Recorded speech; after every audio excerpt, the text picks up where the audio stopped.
you have quite an extensive background. I mean, you come from a long media background. Can you start off by telling us a little bit about how you got started? Throughout my entire life, I was always fascinated by media. I was fascinated by pop culture and music, and I loved David Letterman as a little kid. My mom would tell stories about when I was... It was around the time of the 2008 election when Facebook was really starting to become a thing. People were debating. My dream at that point still was to be a political commentator. So I moved. What led you to create the One Girl Revolution? I started becoming disheartened by the fact that I wasn't seeing women's voices and their stories being represented in the media. And when it was only to give us a glimpse, like some of the stories that you've covered or that people you've talked to. Yeah, there are so many. And as I mentioned, there's hundreds of stories that we've covered, and I feel like every time. And so Ruby Kate, as this young girl, started granting wishes, and now her organization, Do you feel like it helps empower younger girls and women that they can do things to make a difference? Yeah, that's the hope, is that every single person, and not just women and girls,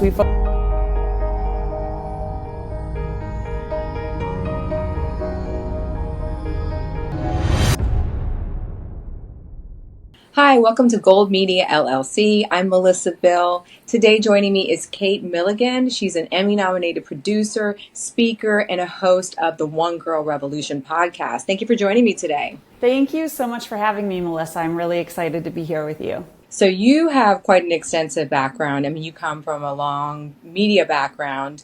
Can you start off by telling us a little bit about how you got started, and then some of the the highlights along the way, and just kind of what led you to create the One Girl Revolution? Yeah, so as you mentioned, my background's in media.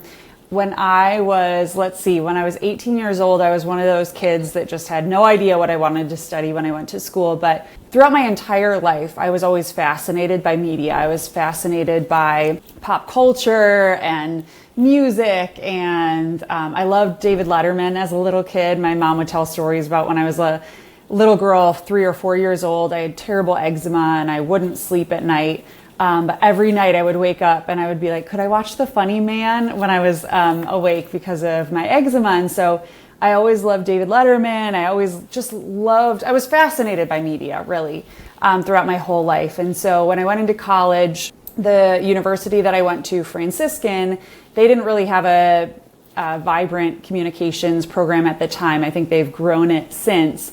So that really wasn't an option for me. So I just did a liberal arts degree and thought, you know what, I'll figure it out, whatever I'm going to do down the road. And then I got out of college, went and worked for AT&T. And it was around the time of the 2008 election when Facebook was really starting to become a thing. People were debating politics online. There was a lot of interesting things going on politically, right? Obama being our first African-American presidential candidate. Sarah Palin was the first female to be VP. And I was fascinated, Melissa. I was fascinated by the political discourse that I was seeing unfold on TV. I was fascinated by the discourse that I saw unfolding in this new media that none of us had experienced before. Obviously, that's changed so much. I think back to those days, and I miss those days because I think that the culture has shifted so much that there isn't as much political discourse, right? People are, even on TV, it's just very one-sided and it's very divisive, and we can't really have conversations in the way that we used to. But at that time, it was fascinating to me, and so I ended up deciding to go back to school.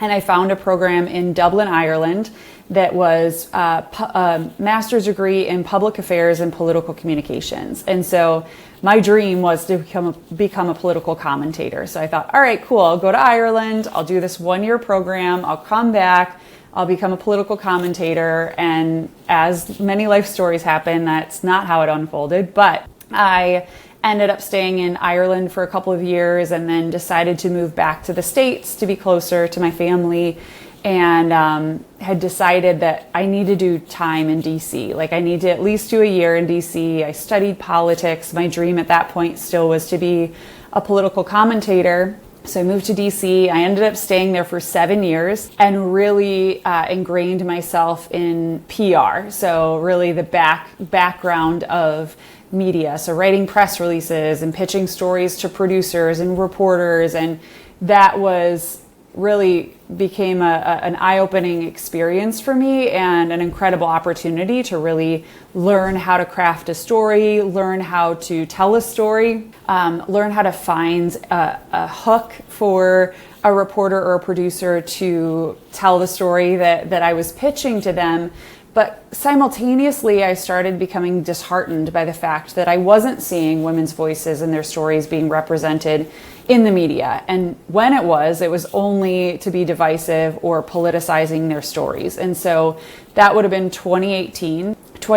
The summer of 2018, I moved back to Michigan, and that was really weighing on me, that experience of seeing how often women's stories and their voices were ignored and marginalized, and unless it had that divisive, politicized nature in the story. And so at that time, I thought, I could either complain about it and I could be really frustrated about it, and or I could become the solution. And so that's what I did. I decided that I would become the solution, and that's when One Girl Revolution started. I had no idea, Melissa, when I started it exactly what it was going to become, but my hope and my dream for it was that it would become what it has become, and what it continues to become is a multimedia organization that's highlighting the stories of world-changing women and girls. We started as a podcast and then grew into documentaries. So on the One Girl Revolution podcast today, we have over 265 episodes, so 265 unique stories of world-changing women and girls. And these are women that have been through hell and back, or been through some experience that led them to found a nonprofit or led them to start some sort of community initiative to help others. And then we have 2 documentaries, as you mentioned. One was nominated for an Emmy Award, which is incredible. And we just continue to grow and evolve along with this world that we live in. And as media continues to grow and evolve, I want One Girl Revolution to continue to grow and evolve alongside it.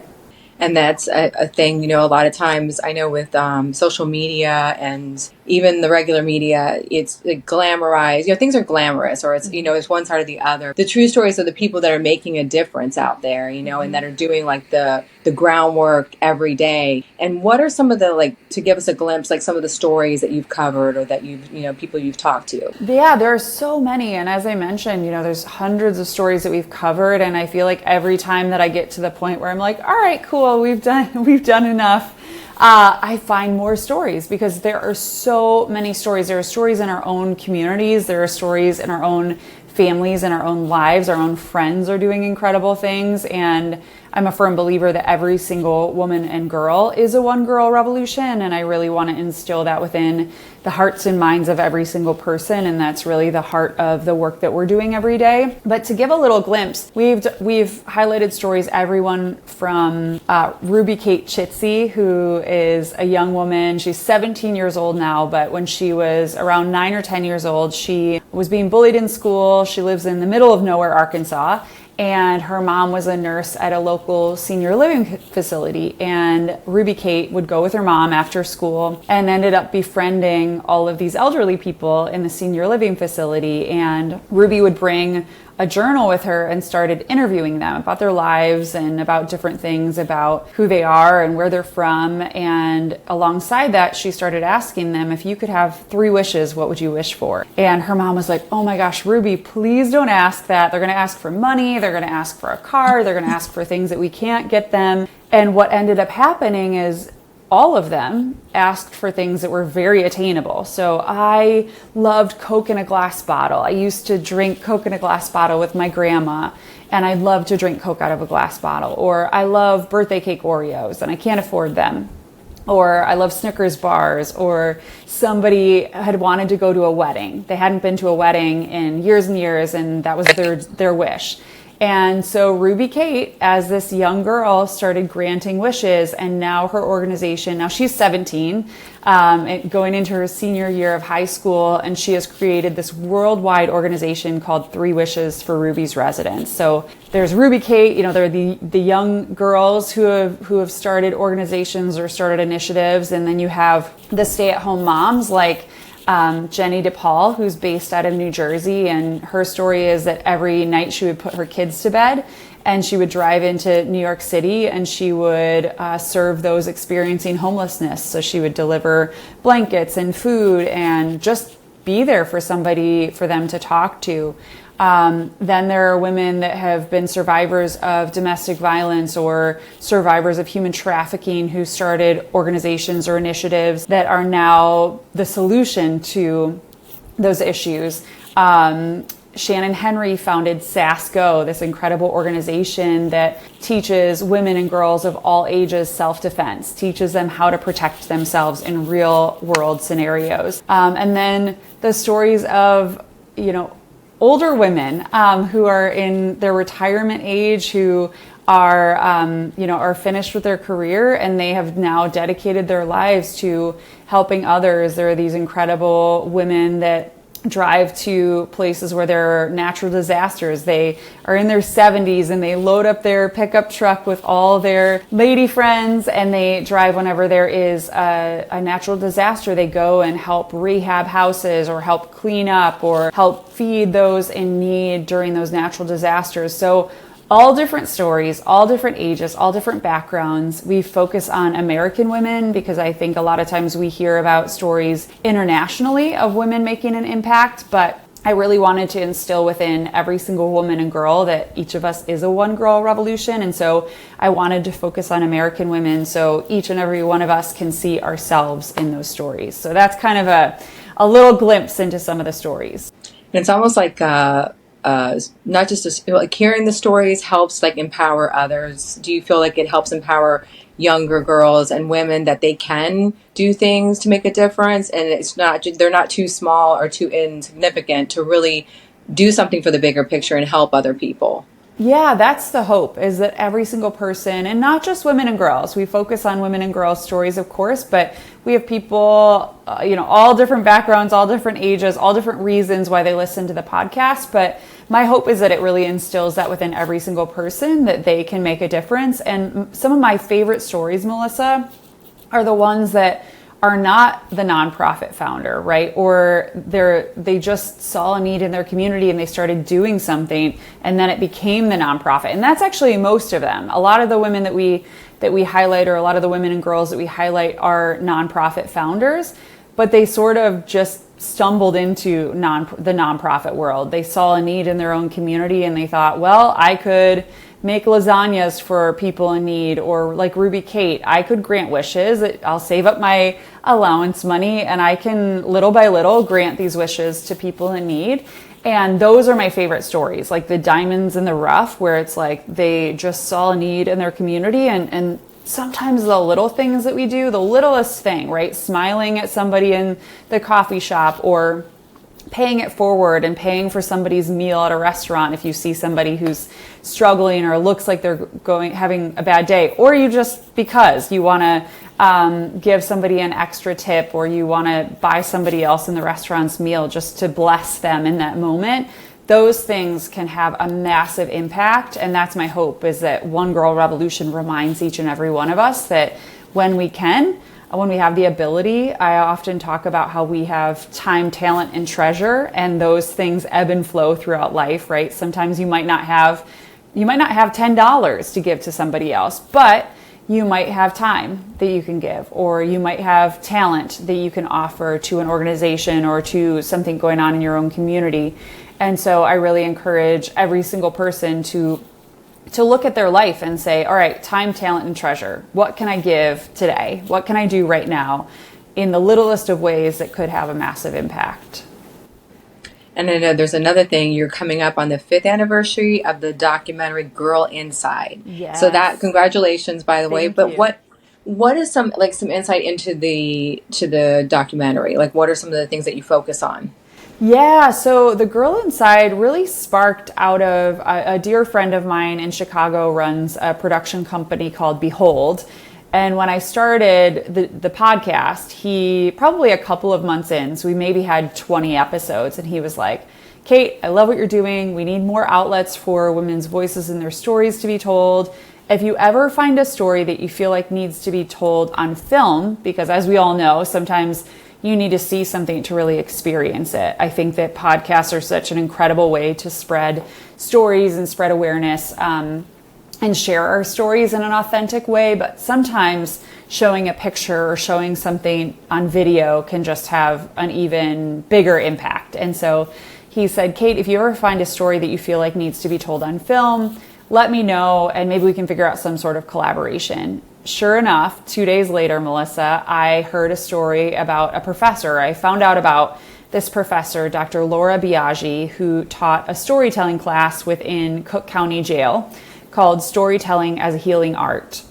And the whole purpose behind her class was how can you move beyond something if you don't know how to talk about it, or you don't know, how can you move beyond something that's happened to you or something that you've done if you don't know how to share about it? And so she built this course and it changed people's lives. It was not just for women, it was for everybody in Cook County Jail, and it was transformative. And she saw these individuals for the first time in their lives often be heard, or for the first time in their life learn how to tell their own life story, and not just about what they did to end up in Cook County, but who they are as people, what matters to them in life. Are they a mom? Are they did they have hopes and dreams? What were they doing before they ended up in Cook County Jail? And so I heard about the story. I called Rob. He laughed about it because he was like, Kate, have you ever been in a jail? And I was like, no, but I'll figure it out. And sure enough, Melissa, it took me 9 months to get clearance, but I was able to take a film crew in,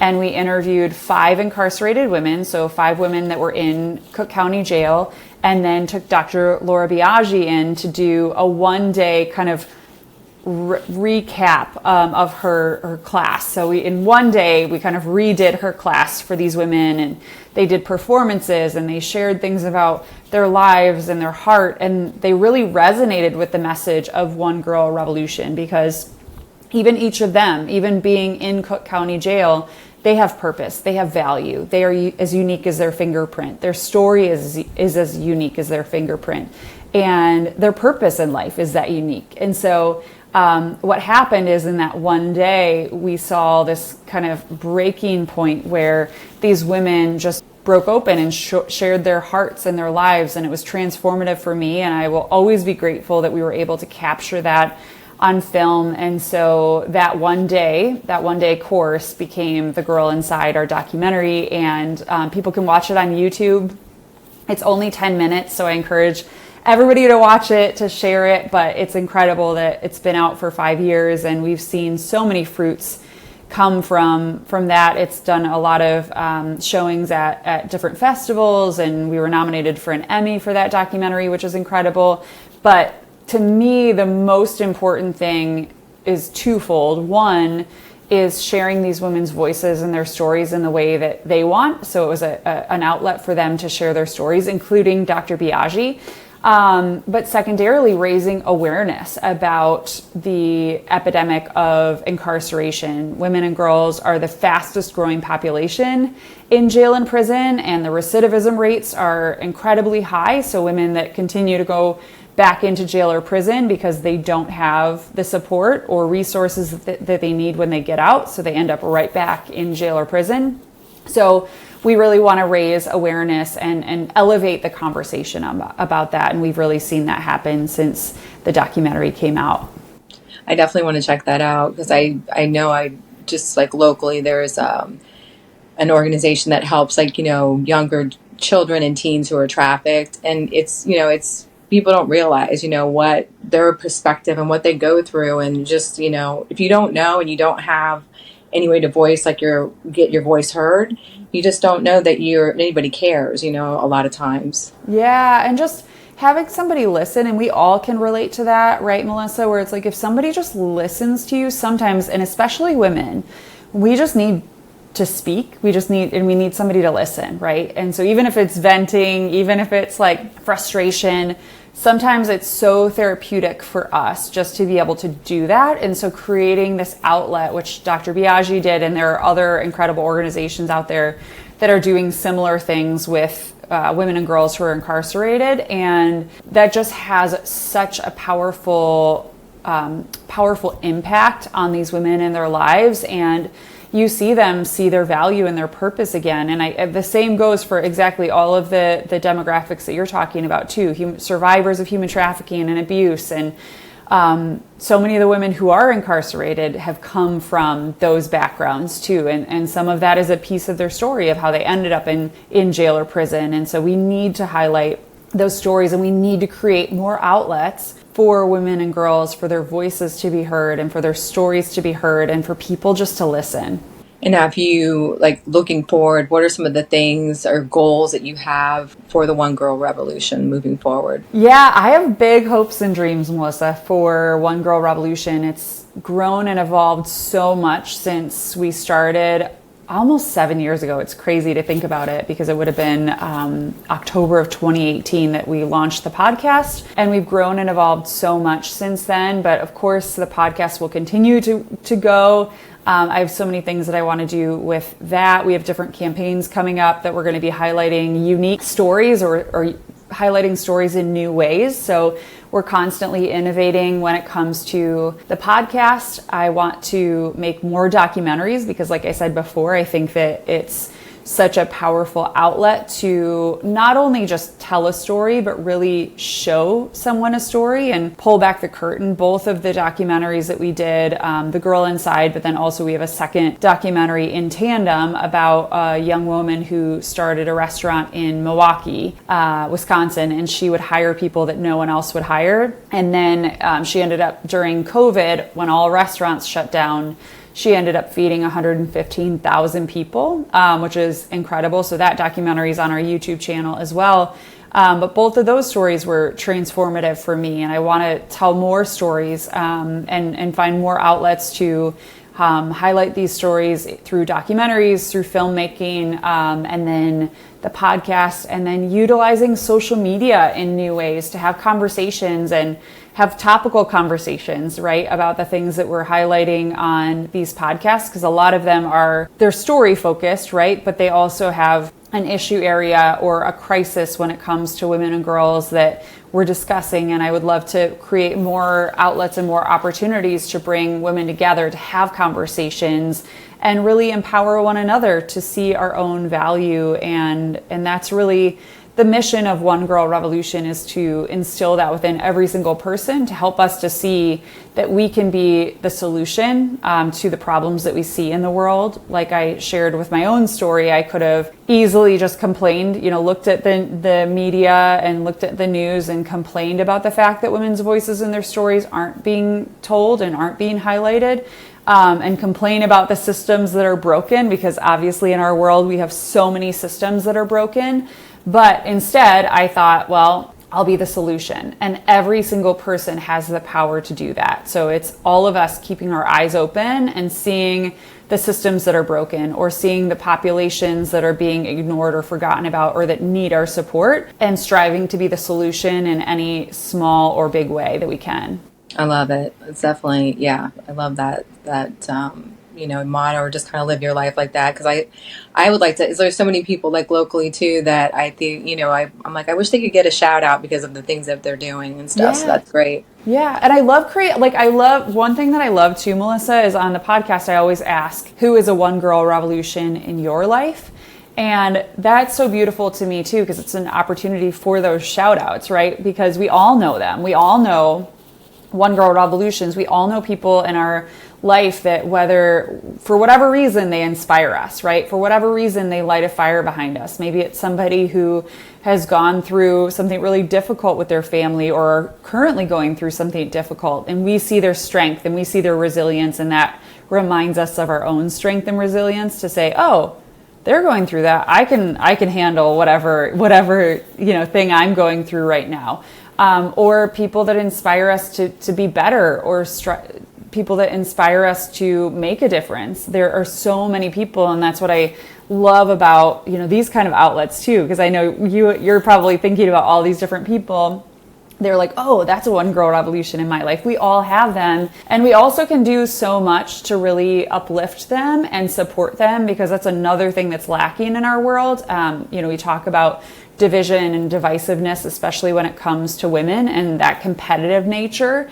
We can all be the solution to that by elevating women that we see that are inspiring us. And even if it's something little, something small, like, oh, I saw this friend of mine, posted this social media post, and I just want to re-up that so that other people can see it. Or I saw this organization on the news and it really inspired me. Sharing that. We have so much power to elevate other women and really connect and build bridges with them. And so that's another thing that I hope that One Girl Revolution can be an example of too. Now, if people wanted more information, what would be the best way for them to find it? Just the website or? Yeah, so people can go to our website. It's the number onegirlrevolution.com. So people can go to our website that has all of our podcast episodes. Both of our documentaries are there, all of our links to social media. People can subscribe. I would be so grateful if they would subscribe to the One Girl Revolution podcast. We're on Spotify and Apple Podcasts and YouTube, everywhere that people listen to podcasts. And then follow us on social media. I always say that the free and easy way for anyone to support someone or something that really inspires them is just to follow and share. It's free, and it's super easy to do that. So we're on Facebook, Twitter, Instagram, YouTube, TikTok, and all those platforms. It's the number One Girl Revo. So the number One Girl REVO. Okay, perfect. Thank you for joining us today. Thank you so much for having me, Melissa. So, just